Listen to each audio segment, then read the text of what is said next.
ஓம் சத்குருவே சரணம். வாத்தியார் மகராஜிக்கு ஜெய். குருவருளால் கால ரகசிய பதிவேட்டில் பார்க்கக்கூடிய விஷயம் பார்த்துட்டிங்கன்னா, விநாயகர் சதுர்த்தி பூஜையோட சில விஷயங்கள் குறிப்பாக விநாயகப் பெருமானை நாம் வீட்டுக்கு வாங்கக்கூடிய நேரம் அண்டு பூஜிக்கக்கூடிய நேரம், இதோட சில விளக்கங்கள் குருவருளால். அதில் நீங்கள் பார்த்துட்டிங்கன்னா, இந்த குரோதி ஆண்டோட ஆவணி மாதம், தமிழில் பார்த்துட்டிங்கன்னா ஆவணி 21 செப்டம்பர் 6 வெள்ளிக்கிழமை மாலையிலே உங்களுக்கு 4 மணி, அதாவது 3 மணிக்கு மேலேயே உங்களுக்கு சதுர்த்தி ஆரம்பமாயிடும். ஸோ அதுக்கப்புறம் அந்த சதுர்த்தி உங்களுக்கு சனிக்கிழமை சாயந்தரம் ஒரு 5:30 மணி வரைக்கும் இருக்கும் வச்சுங்களேன். இந்த நேரத்தை ஞாபகம் வச்சுங்க. அதாவது வெள்ளிக்கிழமை மாலை 3 மணிக்கு மேலேயே சதுர்த்தி ஆரம்பமாகிடுது. இந்த குரோதி ஆண்டோட ஆவணி 21ஆம் நாள் விநாயகர் சதுர்த்தி அன்று வெள்ளிக்கிழமை, அதை ஞாபகம் வச்சுங்க. இப்போ இங்கே என்ன விஷயம் நாம் பார்க்க போகிறோன்னா, குருவர்களால் வாத்தியார் ஒரு விசேஷமான ஒரு பூஜையை சொல்லியிருக்கார். இந்த விநாயகர் சதுர்த்தியை எப்படி கொண்டாடணும், அது எந்த மாதிரி காலங்களில் எப்படி கம்பைன் ஆகி வருது, அதுக்கொப்ப அந்த காலத்தை நம்ம பயன்படுத்திட்டோன்னா சில பல விசேஷமான அனுக்கிரகங்கள் நிச்சயமாக கிடைக்கும். அதில் இப்போது இந்த சதுர்த்தி, விநாயகர் சதுர்த்தி எப்படி வருது பார்த்துட்டிங்கன்னா, வெள்ளிக்கிழமையும் இருக்குது அண்டு சனிக்கிழமையும் இருக்குது இல்லையா. வெள்ளிக்கிழமை மாலையில் இருக்குது, சனிக்கிழமை இருக்குது. இப்படி இருக்கக்கூடிய ஒரு சதுர்த்திக்கு வாத்தியார் ஒரு விசேஷமான திருநாமத்தை சொல்லியிருக்காரு. அதுதான் பீஜ குரு சதுர்த்தி அப்படின்ட்டு ஒரு விசேஷமான திருநாமம். இந்த பீஜ குரு சதுர்த்தி அப்படின்னா என்ன அப்படி பார்த்துட்டிங்கன்னா, முதல் நாள் மாலையில் இல்லை மதியம் மேலே இருக்கணும் சதுர்த்தி, அண்டு மறாவது நாளும் இருக்கணும். இப்படி 2 நாள் இருக்கணும் அந்த சதுர்த்தி. அப்படி இருக்குதுன்னா அதுக்கு பேர் பீஜ குரு சதுர்த்தி. சரி, இதனால் என்ன விசேஷங்கள் அப்படி பார்த்துட்டிங்கன்னா, இப்படி 2 நாளும், அதாவது ஒரு நாள் மதியம் மேலே அடுத்த நாள் மாலை வரைக்கும் இருக்கக்கூடிய அந்த சதுர்த்திக்கு பேர் பீஜகுரு சதுர்த்தின்னு சொல்லியிருக்கோம் இல்லையா குருவர்களால். இந்த பீஜகுரு சதுர்த்தி காலத்தில் எப்படின்னா, நம்ம பொதுவாக விநாயகர் சதுர்த்தி அன்று என்ன பண்ணுவோம் பார்த்துட்டிங்கன்னா, அன்று காலையில் தான் போயிட்டு நம்ம பிள்ளையாரை வாங்குவோம். அதாவது சனிக்கிழமை காலையில் தான் போயிட்டு பொதுவாக, ஏன்னா அன்றைக்கி தான் விநாயகர் சதுர்த்தி காலண்டரில் போட்டிருக்காங்க. ஸோ அதனால் எல்லாருமே மோஸ்ட்லி அதை தான் ஃபாலோ பண்ணுறோம். பட் ஆனால் இந்த மாதிரி வரக்கூடிய விசேஷமான காலங்களில் 2 நாள் அந்த சதுர்த்தி வரக்கூடிய அந்த காலங்களில் அதுக்கு பேர் பீஜகுரு சதுர்த்தி. அந்த நாளில் எப்படி விநாயகரை வாங்கணுன்னா, வெள்ளிக்கிழமை மாலை, அதாவது ஆவணி 21ஆம் தேதி வெள்ளிக்கிழமை மாலை அன்று போய் தான் நம்ம விநாயகரை வாங்கிடணும். மோஸ்ட்லி நிறைய பேர் யோசிக்கலாம், நிறைய பேர் இருக்காதப்பா மறுநாள் சனிக்கிழமை தான் நம்ம எல்லோரும் விநாயகரை கொண்டு வருவானுங்க அப்படி யோசிப்பீங்க. பட் ஒரு சில இடங்களில் இருக்கும், இரவே கொண்டு வச்சுருப்பாங்க. அதில் நேரம் பார்த்துட்டிங்கன்னா 7:30 மணிக்கு மேலே அந்த நேரத்தில் வாங்குறதும் கொஞ்சம் சிறப்பான ஒரு நேரம். அது வாய்ப்பு இருந்தால் உங்களுக்கு மாலை வெள்ளிக்கிழமை மாலை ஒரு 4-5 மணிக்கு மேலே இருந்தே நீங்கள் விநாயகரை வாங்குவதற்கு ஒரு உகந்த காலம்தான் அது. அப்படி விநாயகரை வாங்கும் பொழுது நம்ம எல்லாருக்குமே தெரியும், நம்ம அடியார்கள் குறிப்பாக நல்லா தெரியும், புதுசாக இருக்கிறவங்களும் இதை தெரிஞ்சுக்குங்க. அப்படி ஸ்ட்ரைட்டாக போயிட்டு பிள்ளையாரை வாங்கிடக்கூடாது. ஒரு கோயில் பக்கத்தில் ஏதேனும் சின்ன பிள்ளையார் கோயில் இருந்தாலும் சரி, இல்லை ஏதேனும் ஒரு கோயில் இருந்தால் அந்த கோயிலுக்குள்ளே போயிட்டு அங்கே இருக்கிற விநாயகர் பெருமான்கிட்ட சொல்லிவிட்டு, இந்த மாதிரி எங்கள் வீட்டுக்கு இப்போ நான் வாங்கக்கூடிய அந்த மூர்த்தி வடிவில் நீங்கள் எங்கள் வீட்டுக்கு எழுந்தருளுங்க பெருமானே அப்படின்ட்டு நல்லா மனமுருகி பிரார்த்தனை பண்ணிவிட்டு, அதுக்கப்புறம் நல்ல முறையாக அந்த உபச்சாரங்களோட நல்ல ஒரு மனையில் கோலம் மஞ்சள் குங்குமம்லாம் பூசி அந்த மனையில் தான் விநாயகர் பெருமானை வாங்கி பத்திரமா வச்சுட்டு எடுத்துகிட்டு வரணும். அது பார்த்துங்க, ரொம்ப தொலைவில் இருக்கிறவங்க வாகனங்களில் போனால் கூட கொஞ்சம் பார்த்து சேஃபாக எடுத்துகிட்டு வரதுக்கு பாருங்க. இப்படி தான் விநாயகரை வாங்கணும். இதுதான் முறை இது. ஸோ இதில் ஒரு பெரிய இன்னொரு கூடுதலான சிறப்பம்சம் பார்த்துட்டிங்கன்னா, வெள்ளிக்கிழமை நம்ம பிள்ளையாரை வாங்குறதும் இன்னொரு சிறப்பான விஷயம். ஏன்னா அன்றைக்கி ஒரு சுவாமி நம்ம வீட்டுக்கு வராருனாலே அது ஒரு பெரிய அனுகிரகம் தானே. நல்ல லக்ஷ்மி கணபதியாக கூட நம்ம மனசில் பாவனை பண்ணி சுவாமியை இல்லத்துக்கு கொண்டு வரலாம். சரிங்களா? சரி, அதுக்கப்புறம் மறாவது நாள் தான் சுவாமி ஆவாகனம் பண்ணணும். ஆவாகனம் மீன்ஸ் என்ன சொல்கிறதுனா, நம்ம முதல் நாள் பிள்ளையாரை வாங்கி அப்படியே பத்திரமா பூஜை அறையில் வச்சுட்டு மறுநாள் காலையில் நல்ல நேரம் பார்க்கணும். குறிப்பாக பார்த்துட்டிங்கன்னா அன்றைக்கி சித்திரையும் சுவாதியும் கம்பைன் ஆகும்.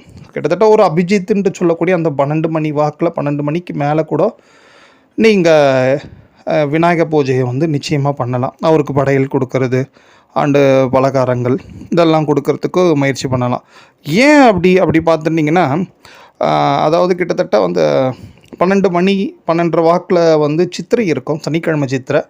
அது என்ன விஷயம் பார்த்துட்டிங்கன்னா, மரண யோகம் இருக்கும். ஸோ நம்ம மரண யோகத்தில் எப்பொழுதுமே வந்து குடா நாளாகட்டும், மரண யோகட்டும், இது எல்லாமே பூஜைக்குள்ள எந்த தடையும் கிடையாது. பட் ஆனால் நம்ம இல்லத்தில் பண்ணுறதுனால மரண யோகத்தில் பூஜை ஆரம்பித்து அப்படி கொஞ்சம் ஒரு 1/2 hour 1 hour நீங்கள் ஏதேனும் விநாயகரோட ஸ்லோகங்கள், அகவல், விநாயகர் அகவல் இதெல்லாம் சொல்கிறதுனால அப்படியே ஒரு 12:45 1 போயிடுத்து வச்சிங்களேன் டைமு. ஸோ மரண யோகம் முடிஞ்சு அமிர்த யோகம் ஆரம்பிக்குது. அது ரொம்ப ஒரு விசேஷம்.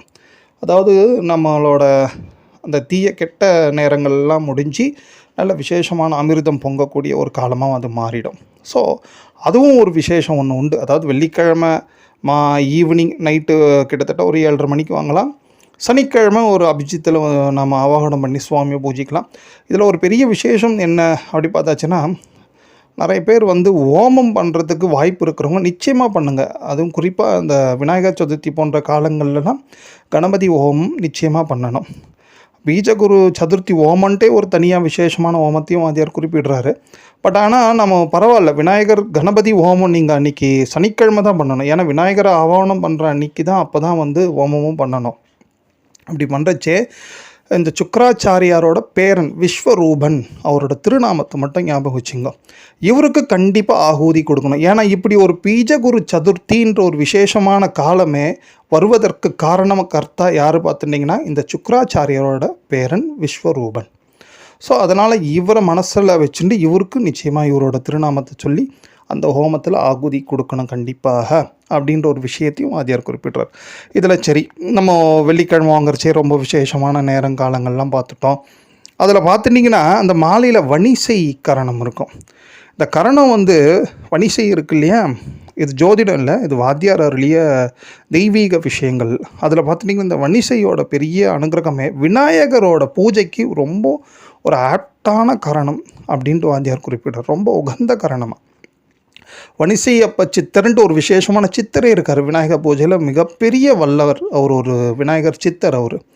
அவரை மனசில் நினச்சிட்டு கூட அந்த விநாயகர் பெருமானை நம்ம அந்த வெள்ளிக்கிழமை மாலையில் வாங்கலாம். மறாவது நாளும் ஒரு விசேஷமான யோகம் இருக்குது, பிராமிய யோகம். அது விநாயகருக்கு நம்ம வாங்கி வச்சு பூஜை பண்ணிவிட்டு எல்லாருமே தோப்புக்கரணம் போடலாம் அன்றைக்கி.